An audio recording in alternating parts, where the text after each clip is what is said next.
ಲಾಖನ್ಪುರ್ ಹೆಸರಿನ ಊರಿತ್ತು. ಇಲ್ಲಿ 2 ಪ್ರಸಿದ್ಧ ಹಾಸಿಗೆಯ ಅಂಗಡಿಗಳಿದ್ವು. ಒಂದು ಭೃಗೋದರ್ ಮತ್ತು ಗಜೋದರ್ದು. ಅಯ್ಯೋ ಅಣ್ಣ ಭೃಗೋದರ್, ನಿನ್ ಕೆಲ್ಸ ಅಂತೂ ಯಾವಾಗಿನ ತರ ತುಂಬಾ ಚೆನ್ನಾಗೇ ನಡೀತಾ ಇದೆ. ಇದೆಲ್ಲ ಅಂತೂ ದೇವ್ರ ಕೃಪೆ ಅಣ್ಣ, ಮತ್ತೆ ನನ್ನ ಈ ಕೈನ ಚಮತ್ಕಾರ. ಆ ದೇವ್ರು ನಮ್ಮೇಲೂ ಕೂಡ ಈ ತರ ಕೃಪೆ ತೋರಿಸಿದ್ರೆ ಚೆನ್ನಾಗಿರ್ತಿತ್ತಪ್ಪ. ಅದು ಅಲ್ಲದೆ ನೀನ್ ಈ ಹಾಸಿಗೆ ನನಗಿಂತ ಜಾಸ್ತಿನೇ ಮಾರಾಟ ಆಗ್ತಾ ಇದೆ. ಅಲ್ಲ ಗಜೋದರ್, ನಿನ್ನ ಅಂಗಡಿ ಹಾಸಿಗೆ ಕೂಡ ತುಂಬಾ ಚೆನ್ನಾಗಿ ಮಾರಾಟ ಆಗ್ತಾ ಇದೆ. ನೀವ್ ಹೇಳೋದು ಕೂಡ ಸರಿಯಾಗೇ ಇದೆ ಬಿಡಿ. ಇಲ್ಲಿ ಬಂದಿದ್ದ ವಿಷಯ ಏನ್ ಜಮೀನ್ದಾರೆ? ನಾನ್ ನಿನ್ಗೆ ಕೆಲ್ಸ ಕೊಡೋಣ ಅಂತ ಬಂದೆ ಭೃಗೋದರ್. ಕೆಲವು ಹಾಸಿಗೆಗಳು ಮಾಡಿಸ್ಬೇಕಾಗಿತ್ತು. ಹಾಗಿದ್ರೆ ನಾನೀಗ ಹೊರಡ್ತೀನಿ ಜಮೀನ್ದಾರೆ. ಈ ಮಾತನ್ನ ಹೇಳಿ ಗಜೋದರ್ ತನ್ನ ಅಂಗಡಿ ಕಡೆಗೆ ಹೊರಟ್ಬಿಡ್ತಾನೆ. ಬಹುಶಃ ನೀವು ನನ್ ಕೆಲ್ಸ ಕೊಟ್ಟಿದ್ದು ಗಜೋದರ್ಗೆ ಸ್ವಲ್ಪನೂ ಇಷ್ಟ ಆಗ್ಲಿಲ್ಲ ಅನ್ಸುತ್ತೆ ಜಮೀನ್ದಾರೆ. ನೋಡ್ತಮ್ಮ, ನನಗಂತೂ ನೀನ್ ಮಾಡುವಂತ ಹಾಸಿಗೆನೆ ತುಂಬಾನೇ ಇಷ್ಟ. ಒಂದ್ ವೇಳೆ ಅವಂದೇ ಚೆನ್ನಾಗಿದ್ದಿದ್ರೆ ಅವನ ಹತ್ರನೇ ಹೋಗ್ತಾ ಇದ್ದೆ. ಇನ್ನೊಂದ್ ಕೆಲ್ಸ ಮಾಡು, ನನ್ನ ಮನೆಗೆ 3 ಹಾಸಿಗೆ ಮಾಡಿಸ್ಕೊಡು. ನೀವ್ ಹೇಳ್ದಾಗೆ ಆಗ್ಲಿ ಜಮೀನ್ದಾರೆ. ಸ್ವಲ್ಪ ದಿನದಲ್ಲೇ ನಿಮ್ಮ ಹಾಸಿಗೆಗಳನ್ನ ಮಾಡಿ ಕಳಿಸ್ತೀನಿ. ಸರಿ ಭೃಗೋದರ್, ನಿನ್ನ ಕೆಲ್ಸ ಪೂರ್ತಿ ಆದ್ಮೇಲೆ ನನಗೆ ತಿಳಿಸು. ಗಜೋದರ್ ಇದನ್ನೆಲ್ಲ ತನ್ನ ಅಂಗಡಿ ಹತ್ರ ನಿಂತ್ಕೊಂಡು ನೋಡ್ತಾ ಇರ್ತಾನೆ. ಮತ್ತೆ ಅವನ ಹೊಟ್ಟೆ ಕಿಚ್ಚಿಗೆ ಯಾವುದೇ ರೀತಿಯ ಲಗಾಮಿರಲ್ಲ. ಅಡ್ಗೆ ಹೇಗ್ ಮಾಡಿದೀನಿ? ಅಡಿಗೆ ಅಂತೂ ತುಂಬಾ ಸ್ವಾದಿಷ್ಟವಾಗಿದೆ. ನಾನು ದಿನ ಇಡೀ ಇದೇ ಊಟಕ್ಕೋಸ್ಕರ ಕಾಯ್ತಾನೆ ಇರ್ತೀನಿ. ಏನ್ ವಿಷಯ, ಇವತ್ತು ತುಂಬಾನೇ ಖುಷಿಯಾಗಿದ್ದೀರಲ್ಲ? ಇವತ್ತು ಜಮೀನ್ದಾರು 3 ಹಾಸಿಗೆಗಳನ್ನ ಮಾಡೋದಕ್ಕೆ ಹೇಳಿದ್ದಾರೆ, ಅದೇ ಖುಷಿ. ಇಷ್ಟೇ, ಭಗವಂತ ಯಾವಾಗ್ಲೂ ನಮ್ಮ ಮೇಲೆ ದಯೆ ತೋರಿಸ್ಲಿ. ಭಗವಂತ ಅಷ್ಟೇ ಅಲ್ಲ, ತಾತನ ಕೃಪೆನು ಅಂತ ಹೇಳು. ಹೌದಾ, ಅದ್ ಹೇಗೆ ರೀ? ಏನಿಲ್ಲ, ಸ್ವಲ್ಪ ದಿನದಿಂದ ಕನ್ಸಲ್ಲಿ ಬರ್ತಾ ಇದಾರೆ.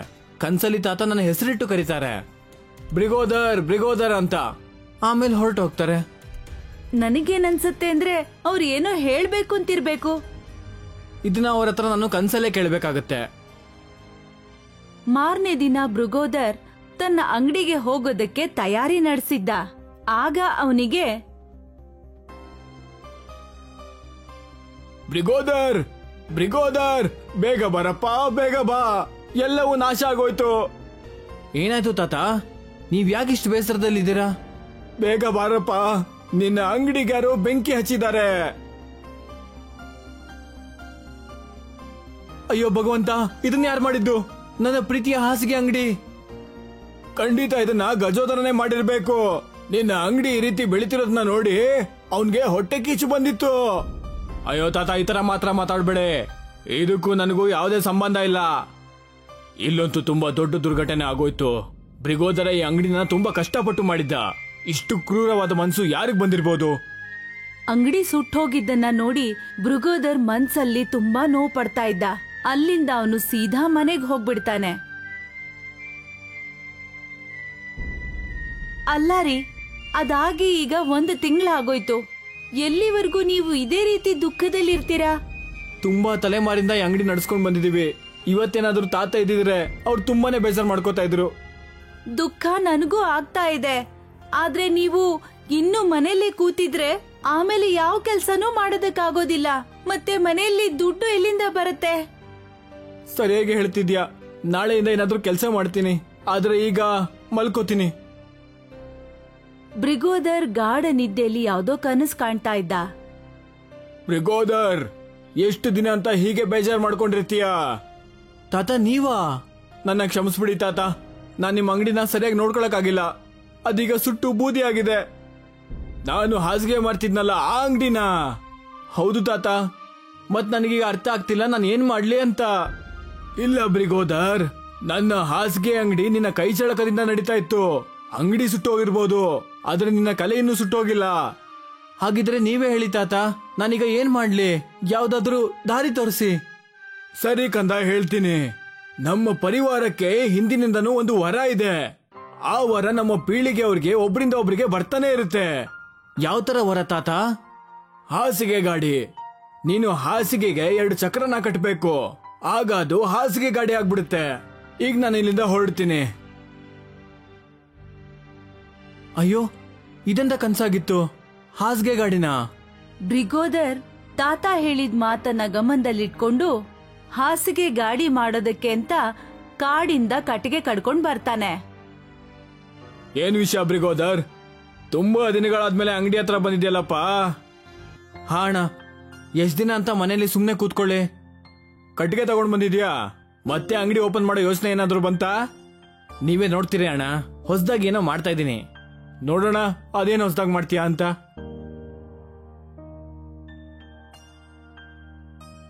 ಇದನ್ನೇಗೋ ಮಾಡ್ದೆ, ಈಗ ಒಂದ್ಸಲ ಓಡಿಸಿ ನೋಡ್ತೀನಿ. ಬ್ರಿಗೋದರ್ನ ಗಾಡಿ ನಡೀತಾ ಇತ್ತು ಮತ್ತೆ ಊರಿನ ಜನ ಎಲ್ಲ ನಿಂತ್ಕೊಂಡು ನೋಡ್ತಾ ಇದ್ರು. ಗಜೋದರ್ಗಂತೂ ಇನ್ನೂ ಜಾಸ್ತಿ ಕೋಪ ಬಂದ್ಬಿಡ್ತು. ಅರೆ, ನೀವಂತೂ ಅದ್ಭುತವಾದ ಗಾಡಿ ಮಾಡಿದೀರಾ. ಊರಲ್ಲೆಲ್ಲ ಇದ್ರ ಬಗ್ಗೆನೇ ಚರ್ಚೆ ನಡೀತಾ ಇದೆ. ಚರ್ಚೆ ಏನೋ ನಡೀತಾ ಇದೆ. ನಿನ್ನೆ ರಾತ್ರಿ ಕನ್ಸಲ್ಲಿ ತಾತ ಇದನ್ನ ನನಗೆ ಹೇಳ್ಬಿಟ್ಟು ಹೋಗಿದ್ರು, ನನಗೆ ವರದಾನ ಇದೆ ಅಂತ. ನಾನೇನಾದ್ರೂ ಹಾಸಿಗೆಗೆ ಚಕ್ರನ ಕಟ್ಟಿದ್ರೆ ಆಗದು ಹಾಸಿಗೆ ಗಾಡಿ ಆಗುತ್ತಂತೆ. ಅಷ್ಟೇ, ಭಗವಂತ ಯಾವಾಗ್ಲೂ ನಮ್ಮ ಮೇಲೆ ತನ್ನ ದಯೆ ಇಟ್ಟಿರ್ಲಿ, ಅಷ್ಟೇ ಸಾಕು. ಹಾ, ಅವ್ರ ಕೃಪೆ ಇದ್ರೆ ಸಾಕು. ಇನ್ಮೇಲೆ ಈ ಹಾಸಿಗೆ ಗಾಡಿಯಿಂದನೇ ನಮ್ ಜೀವನ ನಡೆಯುತ್ತೆ. ಏನಪ್ಪ ತಮ್ಮ ಬ್ರಿಗೋದರ್? ಬನ್ನಿ ಜಮೀನ್ದಾರ್ರೆ. ಏನ್ ಈ ಕಡೆ? ಏನೋ ಹೊಸದಾಗಿ ಮಾಡ್ತಿದ್ಯಾ ಅಂತ ಕೇಳ್ಪಟ್ಟೆ. ನಿನ್ನ ಹಾಸಿಗೆ ಗಾಡಿ ಮಾಡಿದ್ಯಲ್ಲ, ಅದೇ ವಿಷಯದ ಬಗ್ಗೆ ಮಾತಾಡೋಣ ಅಂತ ಬಂದೆ. ಏನು ವಿಷಯ ಜಮೀನ್ದಾರ್ರೆ, ಹೇಳಿ. ವಿಷಯ ಏನಂದ್ರೆ ಬ್ರಿಗೋದರ್, ನನಗೂ ಕೂಡ ಈ ತರ ಒಂದು ಹಾಸಿಗೆ ಗಾಡಿ ಬೇಕಿತ್ತು. ನಿನಗೆ ಎಷ್ಟು ದುಡ್ಡು ಬೇಕೋ ಅಷ್ಟು ದುಡ್ಡು ತಗೋ. ನನಗೆ ಖುಷಿ ಆಗ್ತಿರೋ ವಿಷಯ ಏನು ಅಂದ್ರೆ, ಮೊದಲು ಕೆಲಸ ಕೊಡ್ತಿರೋರು ನೀವು ಅಂತ. ಆದಷ್ಟು ಬೇಗ ಇದನ್ನ ತಯಾರಿಸಿ ನಿಮ್ ಮನೆ ಕಳ್ಸಿಕೊಡ್ತೀನಿ. ಬ್ರಿಗೋದರ್ನ ಹಾಸಿಗೆಯ ಗಾಡಿ ತುಂಬಾ ಮಾರಾಟ ಆಗಕ್ ಶುರುವಾಯ್ತು. ಮತ್ತೆ ಅವನು ಹೊಸದಾಗಿ ಮತ್ತೆ ಅಂಗಡಿ ಶುರು ಮಾಡ್ದ. ಅಲ್ಲಪ್ಪ ಬ್ರಿಗೋದರ್, ನಿನ್ನ ಹಾಸಿಗೆ ಗಾಡಿ ಏನೋ ಓಡ್ತಾ ಇದೆ. ಈಗ ನೀನ್ ಚೆನ್ನಾಗಿ ದುಡ್ಡು ಮಾಡಿದ್ಯಾ, ಆದ್ರಿಂದ ನನ್ನ ಅಂಗಡಿನ ಯಾರು ಮೂಸು ನೋಡಲ್ಲ. ನೀನ್ ಈಗ್ಲೂ ನಿನ್ನ ಹಾಸಿಗೆಯನ್ನ ಮಾರಬಹುದು, ಯಾಕಂದ್ರೆ ನಾನೀಗ ಹಾಸಿಗೆ ಗಾಡಿ ಮಾಡೋದ್ರಲ್ಲೇ ಬ್ಯುಸಿ ಆಗಿರ್ತೀನಿ. ಅಲ್ಲ ತಮ್ಮ, ಇದನ್ನೆಲ್ಲ ಹೇಗ್ ಮಾಡ್ತೀಯಾ ನೀನು? ಸ್ವಲ್ಪ ನನಗೂ ಹೇಳ್ಕೊಡೋ, ನನ್ನ ಗಾಡಿನೂ ಸ್ವಲ್ಪ ಓಡ್ಲಿ. ನಾನೇನೋ ಹೇಳ್ಕೊಡ್ತೀನಿ, ಆದ್ರೆ ನಿಮ್ ಕೈಲಂತೂ ಆಗಲ್ಲ. ನಿನಗೇನನ್ಸುತ್ತೆ ನನ್ನ ಕೈಯಲ್ಲಿ ಕಲೆ ಇಲ್ಲ ಅಂತನಾ? ಅಲ್ಲ ಅಲ್ಲ, ವಿಷಯ ಕಲೆದಲ್ಲ. ನಾನು ಯಾವಾಗ ಇದಕ್ಕೆ ಚಕ್ರ ಕಟ್ತೀನೋ ಅವಾಗ ಓಡುತ್ತೆ. ಅದು ನನಗಿರೋ ವರ. ಬ್ರಿಗೋದರ್ನ ಮಾತ್ ಕೇಳಿ ಗಜೋದರ್ಗೆ ಮತ್ತೆ ತುಂಬಾ ಕೋಪ ಬರುತ್ತೆ. ಮತ್ತೆ ಈಗ ಅವನೇ ಸ್ವಂತವಾಗಿ ಒಂದು ಹಾಸಿಗೆ ಗಾಡಿ ಮಾಡೋ ಪ್ರಯತ್ನ ಮಾಡ್ತಾನೆ. ಎಷ್ಟೇ ಪ್ರಯತ್ನ ಪಟ್ರು ಈ ಗಾಡಿಯನ್ನು ತಯಾರಾಗುತ್ತೆ, ಆದ್ರೆ ಯಾಕೆ ಓಡ್ತಾ ಇಲ್ಲ?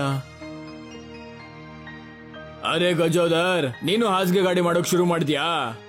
ಆ ಕಣಪ್ಪ, ನಮ್ಗೂ ಕೂಡ ತೋರಿಸು ಬ್ರಿಗೋದರ್ ನಿನಗೆ ಏನ್ ಹೇಳ್ಕೊಟ್ಟ ಅಂತ. ಅಯ್ಯೋ, ಯಾಕೆ ತಾತ ಕಾಲು ಎಳಿತಾ ಇದ್ದೀರಾ? ಏನಾಯ್ತು? ನೋಡಕ್ಕೆ ಹಾಸಿಗೆ ಗಾಡಿ ತರನೇ ಇದೆ, ಓಡ್ತಾ ಇಲ್ವಾ? ನಾನು ಅವ್ರಿಗೆ ಮೊದ್ಲೇ ಹೇಳಿದ್ದೆ ಜಮೀನ್ದಾರ್ರೆ, ನನ್ನ ವರ ಇಲ್ಲ ಅಂದ್ರೆ ಇದು ಓಡಲ್ಲ ಅಂತ. ಒಂದ್ ವೇಳೆ ನಾನ್ ಚಕ್ರ ಹಾಕಿಲ್ಲ ಅಂದ್ರೆ ಏನು ಪ್ರಯೋಜನ ಇಲ್ಲ. ಆಯ್ತಪ್ಪ, ನೀನ್ ಹೇಳೋದೇ ಸರಿ, ನಾನ್ ಬರ್ತೀನಿ.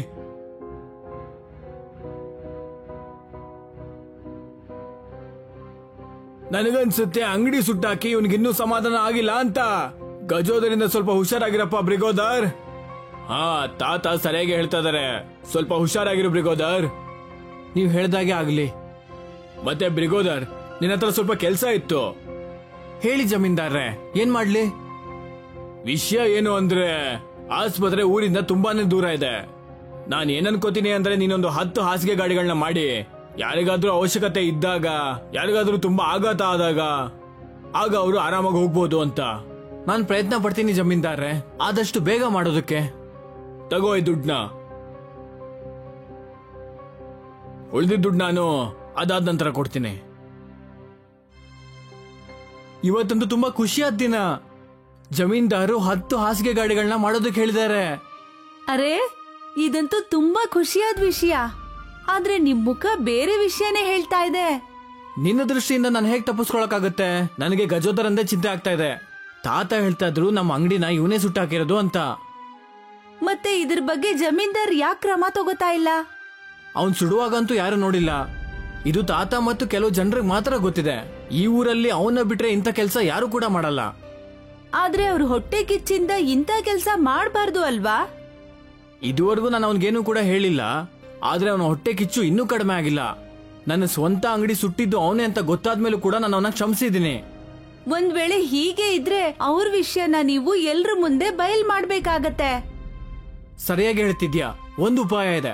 ನಾಳೆ ಜಮೀನ್ದಾರನ ಭೇಟಿಯಾಗಿ ಇದ್ರ ಬಗ್ಗೆ ಮಾತಾಡ್ತೀನಿ. ಜಮೀನ್ದಾರೆ, ಮುಖ್ಯವಾದ ಕೆಲ್ಸದ ಮೇಲೆ ಬಂದಿದ್ದೀನಿ.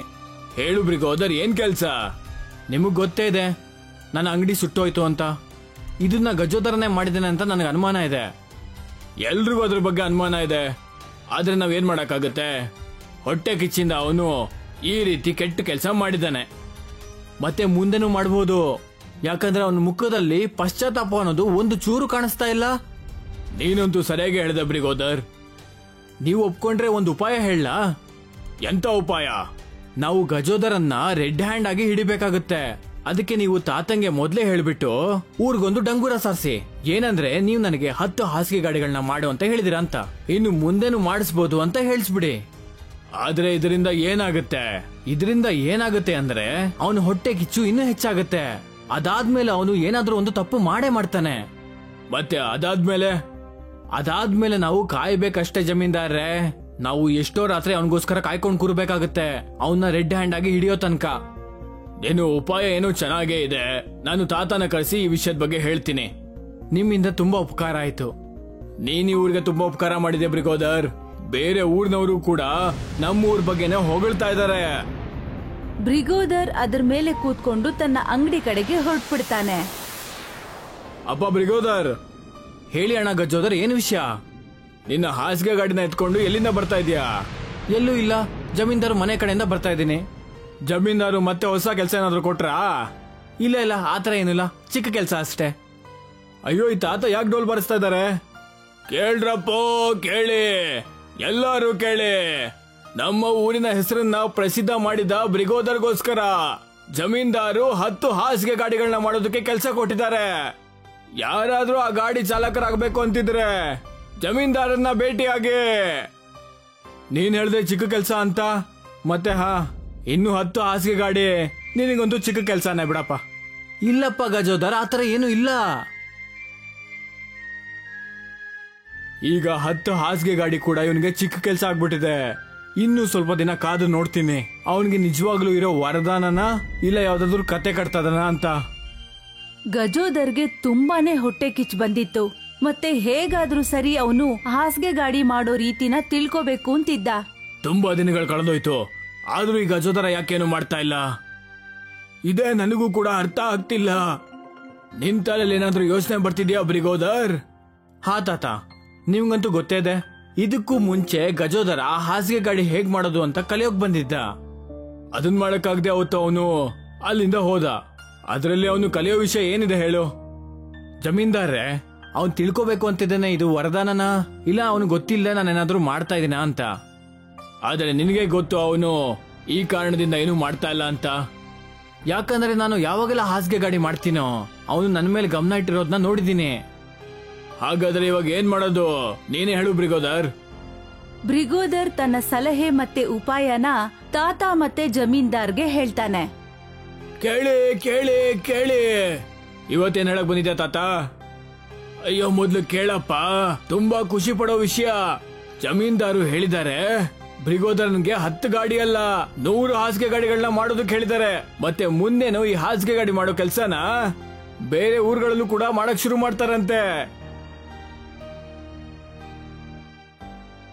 ಇನ್ನು ಮುಂದೆ ನನಗೆ ಪುಡ್ಸೋತೆ ಸಿಗಲ್ಲ ಅನ್ಸುತ್ತೆ ಗಜೋದರ್. ನಿನಗೆ ಇಷ್ಟೊಂದು ದುಡ್ಡು ಬರ್ತಾ ಇದೆ, ಈಗ್ಲಾದ್ರೂ ಖುಷಿಯಿಂದ ಇರು. ಇನ್ನು ಮುಂದೆ ಏನೇ ಆದ್ರೂ ಕೆಲ್ಸ ಅಂತೂ ನಿನಗೆ ಸಿಗೋದು. ನನಗೂ ಯಾಕೋ ಹಾಗೆ ಅನಿಸ್ತಾ ಇದೆ. ಒಳ್ಳೇದಾಗ್ಲಿ ಬ್ರಿಗೋದರ್. ಎಲ್ರ ಹೊಗಳಿಕೆಯನ್ನ ಕೇಳಿ ಗಜೋದರ್ ಅಲ್ಲಿಂದ ತನ್ನ ಹೊಟ್ಟೆ ಕಿಚ್ಚಿನ ನಗುವನ್ನ ತಗೊಂಡು ಹೊರಟ್ಬಿಡ್ತಾನೆ. ಇವತ್ತು ಇದನ್ನ ಪೂರ್ತಿಯಾಗಿ ಬೂದಿ ಮಾಡ್ಬಿಡ್ತೀನಿ. ಯಾಕಂದ್ರೆ ಈ ಸಲ ಆಗಿರೋ ಹೊಟ್ಟೆ ಕಿಚ್ಚು ಯಾವತ್ತೂ ಆರೋಗಲ್ಲ. ಗಜೋದರ ಸಿಕ್ಕಾಕೊಂಡ್ಬಿಟ್ಟ ಜಮೀನ್ದಾರ್ರೆ. ಅಯ್ಯೋ ಸುಮ್ನಿರಿ ತಾತ, ಅವನದಕ್ಕೆ ಬೆಂಕಿ ಕೊಡ್ಲಿ, ಆಗ ಅವನ್ನ ಹಿಡ್ಕೊಳ್ಳೋಣ. ಇಲ್ಲ ಅಂದ್ರೆ ಇಲ್ಲೇ ತಿರ್ಗಾಡಕ್ ಬಂದೆ ಅಂತ ಹೇಳ್ಬಿಡ್ತಾನೆ. ಗಜೋದರ್ ಬೆಂಕಿ ಹಚ್ಬಿಡ್ತಾನೆ. ಮತ್ತೆ ಅದೇ ಬೆಂಕಿ ಗಜೋದರ್ನ ಕೂಡ ಸುಡೋಕ್ ಶುರು ಮಾಡುತ್ತೆ. ಮತ್ತೆ ಗಜೋದರ್ ನೆಲಕ್ ಬಿದ್ದು ಒದ್ದಾಡ್ತಾ ಇರ್ತಾನೆ. ಮತ್ತೆ ತಾತ ನೀರ್ ಹಾಕಿ ಆ ಬೆಂಕಿನೆಲ್ಲ ಆರಿಸ್ಬಿಡ್ತಾನೆ. ಯಾಕ ಗಜೋದರ್, ಇದೆಲ್ಲ ಮಾಡಿ ನಿನ್ಗೆ ಏನ್ ಸಿಗುತ್ತೆ? ನನ್ನ ಕ್ಷಮಿಸ್ಬಿಡು ಬ್ರಿಗೋದರ್. ಈ ವಿಷಯ ಯಾರಿಗೂ ಹೇಳ್ಬೇಡ, ಇಲ್ಲ ಅಂದ್ರೆ ನನ್ನ ಹೆಂಡತಿ ಮಕ್ಕಳು ನನ್ನ ಬಗ್ಗೆ ತಪ್ಪು ತಿಳ್ಕೋತಾರೆ. ಇದನ್ನ ನೀನು ಈ ಕೆಟ್ಟ ಕೆಲಸ ಮಾಡೋದಕ್ಕೂ ಮುಂಚೆ ಯೋಚನೆ ಮಾಡ್ಬೇಕಾಗಿತ್ತು. ಕ್ಷಮಿಸ್ಬಿಡು ಬ್ರಿಗೋದರ್, ನೀನ್ ಹೇಗೆ ಹೇಳ್ತೀಯೋ ಹಾಗೆ ಮಾಡ್ತೀನಿ. ನನ್ನಿಂದ ತಡೆಯಕ್ಕಾಗ್ತಿರ್ಲಿಲ್ಲ. ನನ್ನ ಕಲೆಗಂತೂ ಬೆಲೆನೇ ಇರ್ಲಿಲ್ಲ. ಎಲ್ಲ ಜನರು ನಿನ್ನ ಹತ್ರನೇ ಬಂದು ನಿನಗೆ ಕೆಲಸ ಕೊಡ್ತಾ ಇದ್ರು. ಸರಿ, ಹಾಗಿದ್ರೆ ಇನ್ ಮುಂದೆ ನೀನು ನನ್ ಜೊತೆ ಕೆಲಸ ಮಾಡು. ಇದೇನ್ ಹೇಳ್ತಾ ಇದ್ಯಾ ನೀನು? ಇವನ್ನ ನಾಳೆ ಪಂಚಾಯತಿಗೆ ಒಪ್ಪಿಸ್ಬೇಕು. ಬೇಡ ತಾತ, ಇನ್ ಮುಂದೆ ಗಜೋದರ ನನ್ ಜೊತೆ ಕೆಲಸ ಮಾಡ್ತಾನೆ. ಹಾಸಿಗೆ ಮಾಡೋದಕ್ಕೆ ಇವನ್ ಸಹಾಯ ಮಾಡ್ತಾನೆ. ಮತ್ತೆ ನಾನು ವರದಾನದಿಂದ ಅದಕ್ಕೆ ಚಕ್ರ ಹಾಕ್ತೀನಿ. ಮತ್ತೆ ಅದು ಹಾಸಿಗೆ ಗಾಡಿ ಆಗ್ಬಿಡುತ್ತೆ. ಧನ್ಯವಾದ ತಮ್ಮ ಬ್ರಿಗೋದರ. ಅಲ್ಲಿಂದ ಲಾಖನ್ಪುರದಲ್ಲಿ ಹಾಸಿಗೆ ಗಾಡಿ ಅಂಗಡಿನ ಬ್ರಿಗೋದರ್ ಮತ್ತೆ ಗಜೋದರ್ ಜೊತೆಯಲ್ಲೇ ಮಾಡಕ್ ಶುರು ಮಾಡ್ತಾರೆ. ಅವರಿಬ್ರು ಸೇರ್ಕೊಂಡು ಊರಿನ ಹೆಸರನ್ನ ಪ್ರಸಿದ್ಧಿ ಮಾಡ್ತಾರೆ.